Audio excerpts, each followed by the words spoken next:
Did you ever wonder why people argue about the same thing for 40 years, or why they stay together for 40 years also, arguing about the same thing over and over again?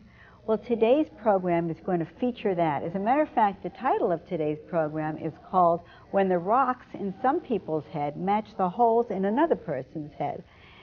And welcome to Solutions. I'm Joan Childs. This is a 12-part series on mental health that's brought to you by the Mental Health Association of Dade County. And today my guest is Dr. Edmund Cava, my mentor and my friend, Dr. Edmund Cava. And he's going to tell us why people stay together even though they may be in the most brutal, the most dysfunctional of relationships. Well, that wasn't exactly what I had in mind. Okay, what did you want to talk about, the weather? No, obviously I'm not advocating that people stay in brutal, dysfunctional relationships. But what I was going to address is the fact that since there are not many people who are totally healthy. In fact, I don't think I've ever known one in or out of my office. Everyone has their kinky, their disturbed, their trouble, their fearful side.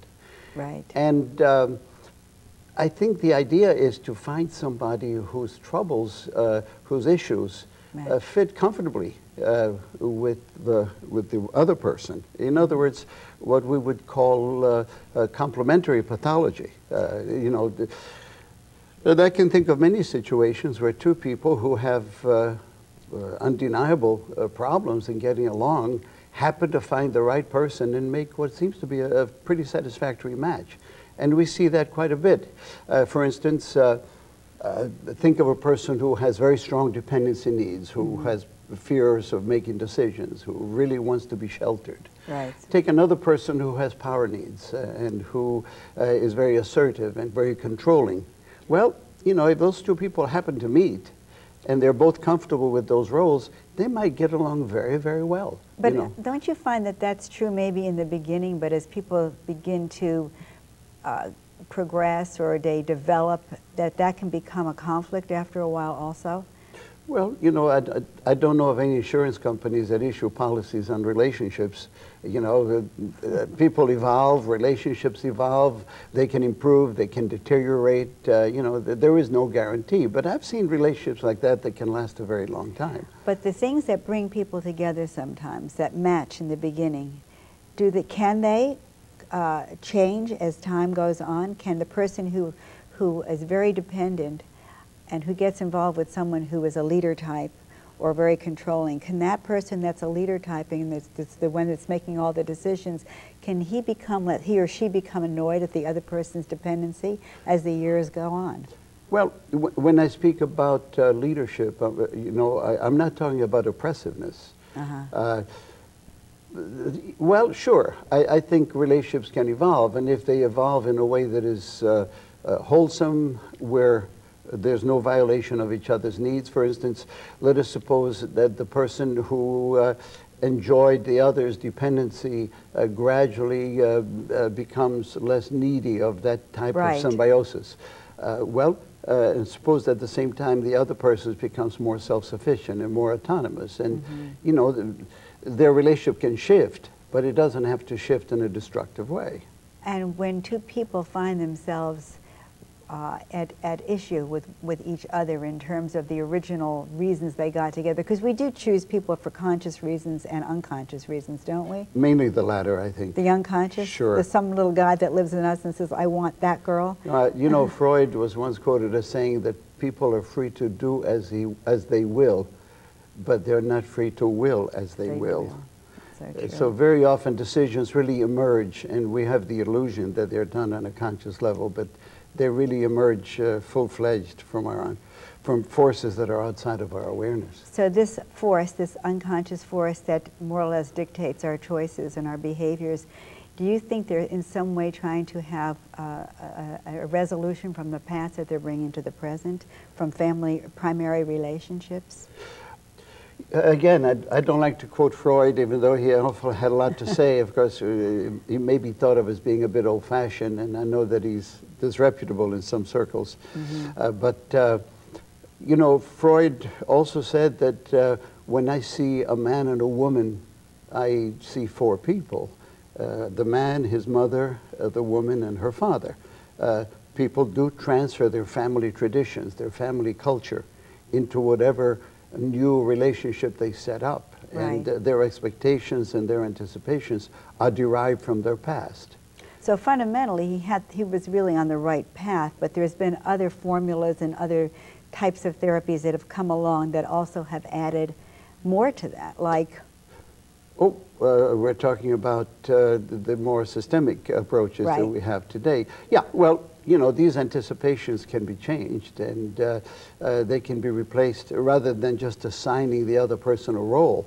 The communication process can be modified by open and skilled negotiation, which can be promoted in therapy and relationship therapy.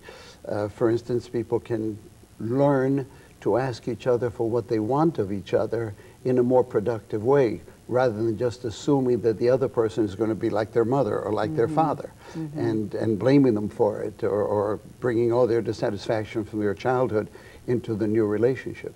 So you really have to educate people in terms of not having expectations and learning how to be able to ask for what you need in a way that's not a demand and not threatening to the other person. Right. You know, I do a considerable amount of relationship therapy, and I find that one of the most consistent problems that arise in relationships is that people begin to scold each other and tell each other what they don't want the other person to do. And one of the first things that I do when I'm doing relationship work is to instruct people to make requests of each other that are framed in very simple, concrete, direct, affirmative ways. In other words, I get people to ask each other, what do you want from your partner, rather than what don't you want? Right. You know, what usually happens is when a dysfunctional couple begins to speak with the other, they will start saying, you're always doing this, and I want you to not do this anymore, and I want you to stop doing this. And, you know, they begin to reproach each other for all the disagreeable things that they perceive in the other person. And what I usually do is interrupt that process and say, I would like you to ask respectfully from the other person what they can do that would make your life more enjoyable, more pleasant, and that would make your relationship more delightful. Think in terms of what you want rather than in terms of what you don't want. Well, you're talking about almost teaching a whole new communication model to these people. It works in the office. How do you install it so that they can have it integrated in their home life when they leave the office? How do people learn to negotiate in a way that's much more respectful to each other after you teach it to them?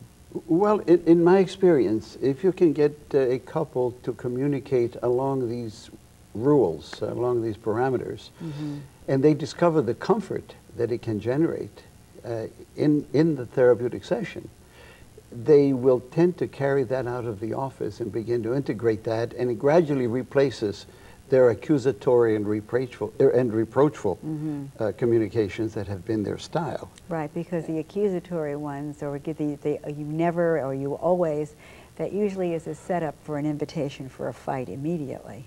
Of It's course. a defense. And So- this is usually what comes into a therapeutic setting when you have a couple that is at odds, that basically they're focusing on all the things they don't like rather than focusing on what they would like that might take their place. You and I have both studied and practiced for many years neurolinguistic programming, and we know that one of the 12 suppositions or presuppositions is that communication is a response it elicits. Is that right? Remember that? The meaning of a The meaning of a communication. is in the response that it elicits, of course, yes. And the responsibility lies in the communicator at that point. Yes, and also it lies in the communicator's ability to debrief, to identify how the communication went across. How was it received by the other person? Did the outcome, did the response that was sought actually take place? If not, try again. If it didn't work the first time, repeat the communication in a more fruitful way. Right, and this point I find in my practice one of the most difficult, not that it's most difficult, is that to take it and turn it into lay terminology, to be able to illustrate it, to show examples, to utilize the session, to be able to teach this is one of the most productive things that you can do with couples. I know that my situation, I have a relationship where my boyfriend is from the Middle East, and that's a culture I cannot fight. That's 5,000 years inherent into who he is. And a lot of that is a patriarchal society. A lot of that is a chauvinistic society.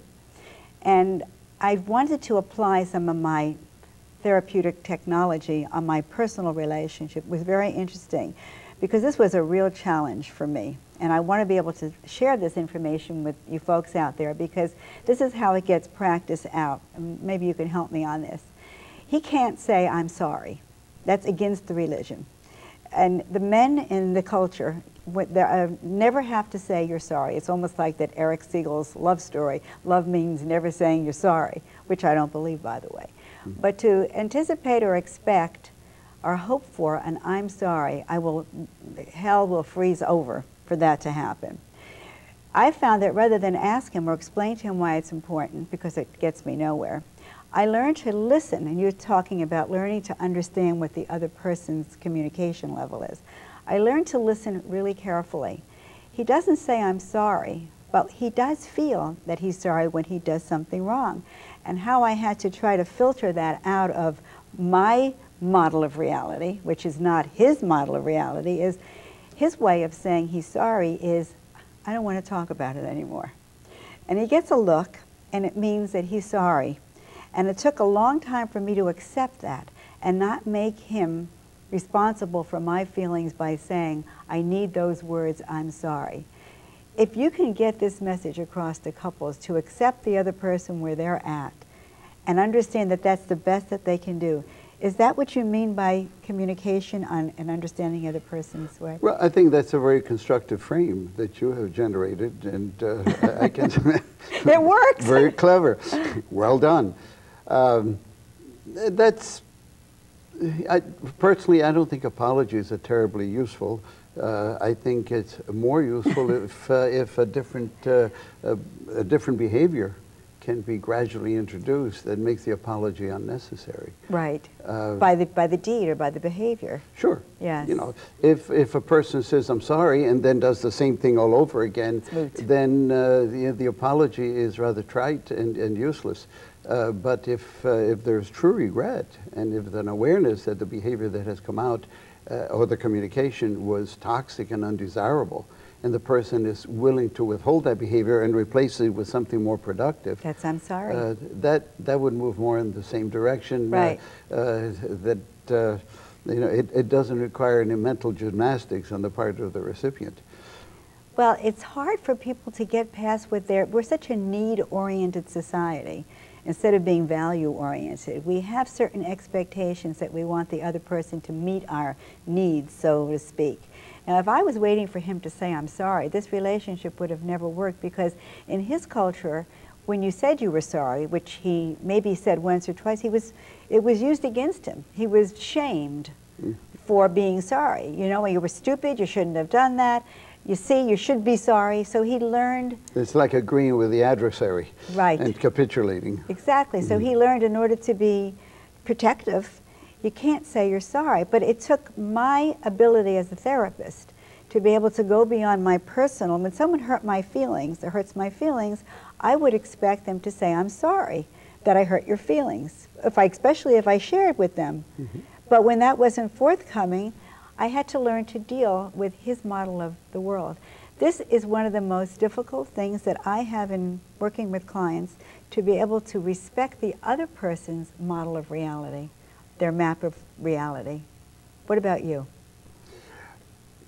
I think it is important for two people to be able to incorporate the other person's belief systems. That's it. And to be able to create a map in their own head of the other person's map of the world. That's it. So that you can create a conjoint map that contains both viewpoints and integrates them into something that's workable. Yes, that's necessary for an intimate relationship, right. For sure. Not having it my way or the highway or on your terms only, to be able to extend yourself or the willingness to understand the other person's reality. Yes, I would use a model, something like a pluribus unum, you know, make one out of many, you know, integrating two sets of values, two sets of ideas with respect and with understanding of the other person's map. Yes, I like your idea, Dr. Cava, about being able to normalize the abnormal, being able to normalize what we call dysfunctional, and saying that we are all dysfunctional to a greater or lesser extent. And it's the matching up that makes it work, because we hear the word dysfunctional and we feel like there's something wrong with us. Well, a very wise psychoanalyst friend said to me many, many years ago that if sick people can create and maintain a healthy relationship, which is quite possible to do, it can gradually make them well. And if healthy people get tangled, bogged down in a sick relationship, it can gradually make them ill. And by the way, I've seen both take place. I've seen healthy people made ill through sick relationships, and sick people made healthy by a respectful, mutually assisting, reciprocal relationship where they took each other's needs into consideration and supported one another. So I consider relationships to be essential to the well-being of people, to maintain a state of well-being and to create a sense of well-being. In fact, as we were speaking before, there is a school of thought, the systemic thought, the systemic school, that thinks of psychiatric illness, emotional illness, as occurring at the boundary, at the point of confluence, at the point of contact between people. That it's not necessarily inside of a person's head, but it's at the point of interaction with others. This is where the malaise, this is where the misery is created. And that is where the best corrective interventions can be brought about. If you can bring a person to treat the other person differently, in a better, more respectful, more understanding, more sensitive way, and you can bring that about in a reciprocal way, you can make the individuals healthier in their own internal state as well. I know in my relationship, I'm involved with someone that's from the Middle East. And they've had to have a sense that they're called sabras, these Israelis, because on the outside they're tough like a cactus plant, and on the inside they're like mush. But till you get past the cactus part, the prickly part, you can really go through all kinds of machinations to finally get there and understand it. I have to pat myself on the back because I feel that due to my own evolvement and my own sense of self-esteem, my own sense of awareness, I was able to find that meeting and go beyond what was the difference. I could take the difference and make it more, quote, normalized. Well, you know, the difference can be exciting. It is exciting. It can be an exploration. It's a challenge. And it can certainly avoid a great deal of boredom. Although, you know, a communality of culture and a communality of values and a communality of interests will certainly promote a better relationship. There's a wisdom in sticking to your own kind, of course, yes. I'm Italian by birth, and we have a saying, vacche e buoi dai paesi tuoi, which means get your cows and your oxen from your own town. Right. Certainly, if one carries a similar tradition into a relationship, it makes understanding and communication easier. On the other hand, there's something exciting about exogamy. Exogamy? You know, yes, you know, connecting up with someone outside of your tribe. Yes, it's very challenging. Yes. It can be. It's an adventure, and it can be interesting, particularly with a person who is adventurous and curious. And it does, it's enriching. It absolutely, I speak to that all the time. The difficulty that I have with my clients or my patients is that they can learn that there are other ways, that there are other value systems, there are other, what we call maps of reality, and to be able to say that my way is not only the only way. Of course, we have that problem in politics, we have that problem globally, but when it comes to intimate relationships, that ability to be able to say, okay, this is what you want, and this is what you need, because I hear this over and over again. He's not meeting my needs. If I hear it one more time, I mean, I'm ready to shove him out the door by then, as if they're supposed to meet all your needs. That educational process in trying to teach people that that's not what relationships are all about, They're not in this to meet your needs, and that there's a lot of things that you can learn and really enjoy from each other without needs being met. What is your experience with this, and how do you handle this kind of vernacular? Well, I start out with the notion that each person is in charge of meeting their own needs. Good. The minute you start assigning the satisfaction of your needs to other people, you're beginning to invade them, and perhaps it makes room for enslaving the other person and making them into your servant, which is not very wholesome.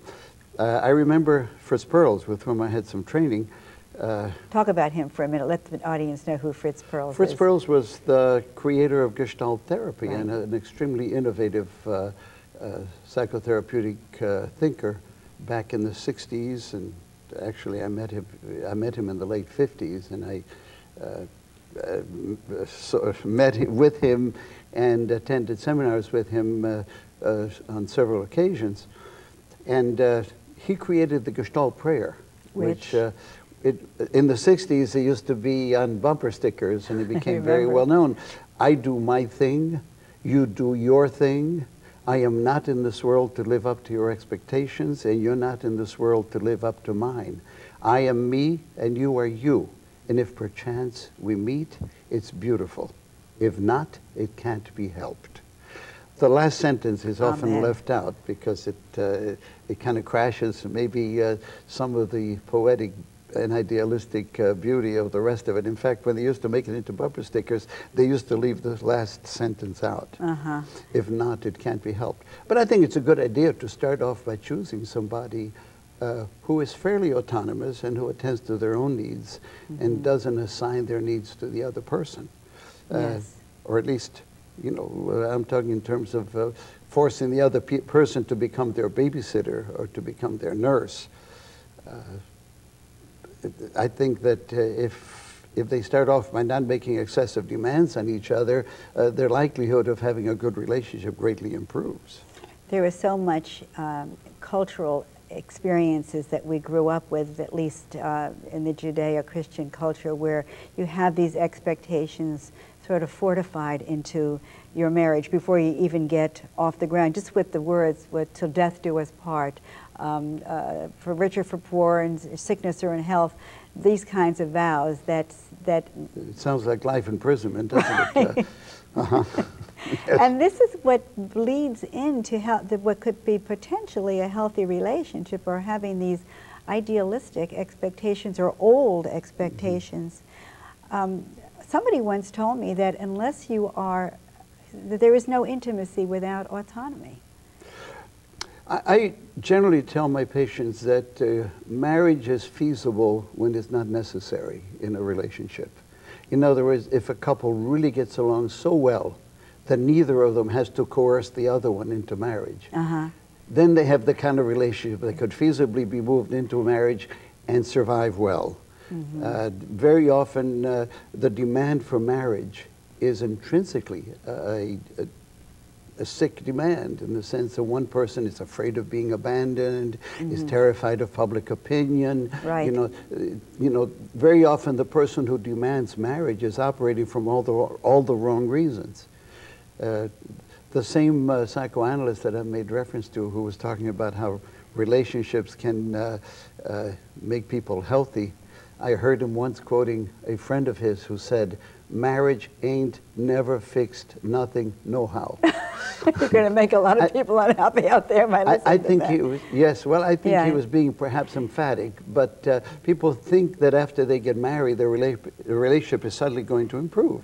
Actually, it introduces, it introduces more complexities, because, you know, once there is a license, sometimes it becomes a license to possess. It's interpreted as a license to possess, a license to make demands, a license to assign responsibilities to the other person, which are not necessarily voluntary on the other person's part. You know, in Italy, we have a lot of proverbs, and one of them is, "Il matrimonio è la tomba dell'amore," which means marriage is where love is buried. And unfortunately, this happens all too frequently, because people forget to court and respect their partner after they have that that license And from that's essential. the establishment. So if somebody wanted to visit you professionally and come into your office, they can find you at, let's look at the monitor and see if we can put up Dr. Cava, Edmund Cava's telephone number at the Brief Therapy Center. It's 305-576-7792. You are here locally in Miami. Yes, only a few blocks from the station. Right, okay. And you see couples as well as individuals? Yes, and my work would be called strategic systemic, in the sense that it focuses around how people are interacting with other people and how they can refine and improve their interpersonal style and their coping strategies. And of course, coping mainly means learning how to deal effectively and in a harmonious way with other people. Well, I want to thank you for coming and sharing this half hour. It seemed like it went in 5 minutes. It was a pleasure. And your information was wonderful and very resourceful. You can reach me also. I'm Joan Child, and I'm at 954-568-1004, or you can email me at joanec@aol.com, or at website, joanechilds.com. Dr. Cava, it's always a pleasure to be with you, and I appreciate your time, your expertise, your knowledge, your wisdom, and yourself. I appreciate your inviting me. Thank you. Okay, now we just have...